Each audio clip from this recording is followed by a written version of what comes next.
Hola a todos, hoy vamos a meternos de lleno en algo fascinante, el hilo narrativo que conecta los dos primeros libros de la Biblia, Génesis y Éxodo.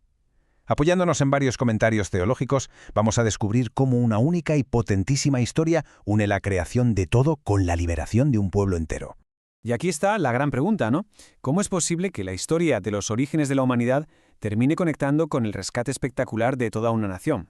Vamos a intentar verlo no como dos relatos separados, sino como los dos grandes actos de una misma obra épica. Y bueno, para hacer esto bien no nos lo inventamos, claro. Nos vamos a apoyar en las fuentes, en comentarios teológicos como este estudio sobre el libro del Éxodo. La idea es ver cómo los expertos interpretan estos textos, no de forma aislada, sino como parte de una sola gran narrativa. Vale, pues para entender toda esta historia hay que irse al principio de todo, pero al principio de verdad. Todo arranca en el libro del Génesis. Es que es literalmente el cimiento sobre el que se va a construir todo lo que viene después.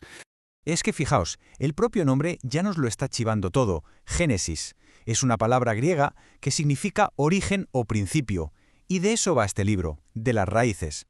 Aquí es donde se plantan las semillas de todo lo que va a florecer más adelante.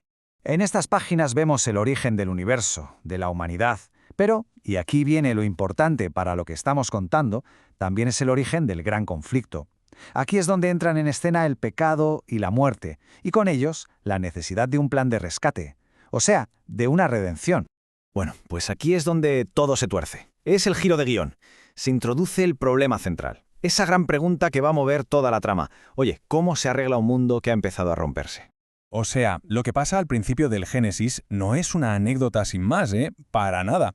Crea la tensión fundamental, el nudo dramático que el resto de la historia va a intentar desatar.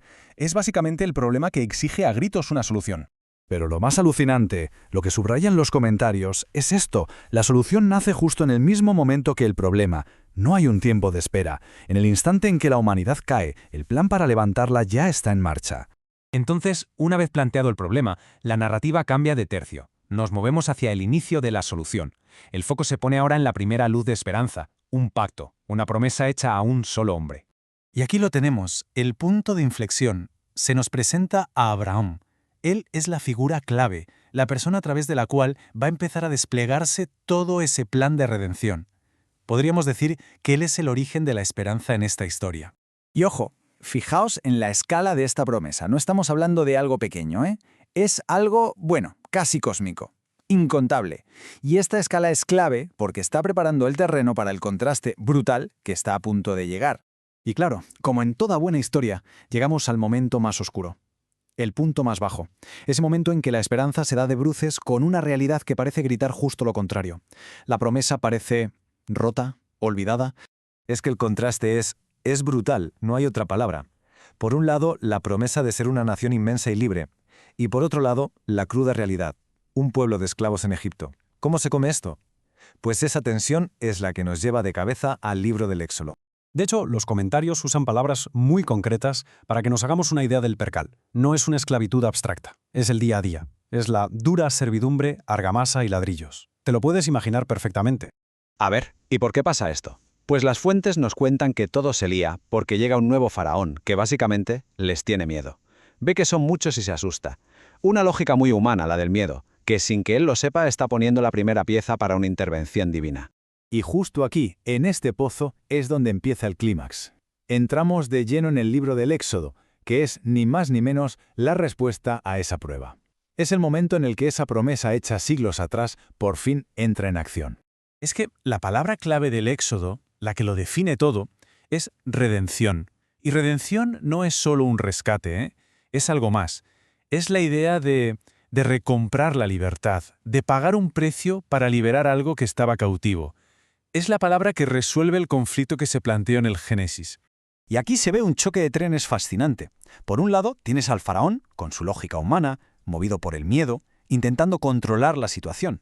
Y por otro, según esta perspectiva, tienes un plan mucho más grande que usa precisamente esa opresión para cumplirse. El faraón cree que está ganando, pero en realidad es una pieza más del tablero. Claro, y en medio de todo este lío, ¿quién aparece? Pues Moisés. Y su historia es de película.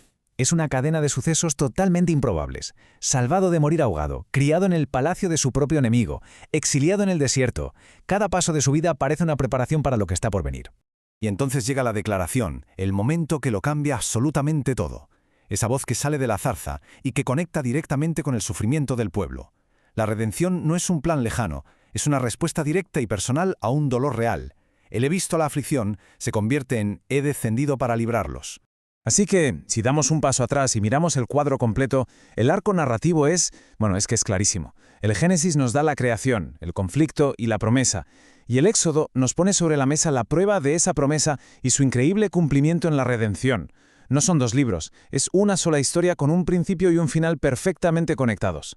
Y todo esto, al final, nos deja con una idea muy potente sobre la mesa. Lo que hemos visto es la historia de una promesa que sobrevive cuando todo parecía perdido. Y esto nos lleva a preguntarnos por esas situaciones que parecen imposibles en nuestro entorno, esos callejones sin salida que a veces nos hacen dudar de si hay un plan más grande.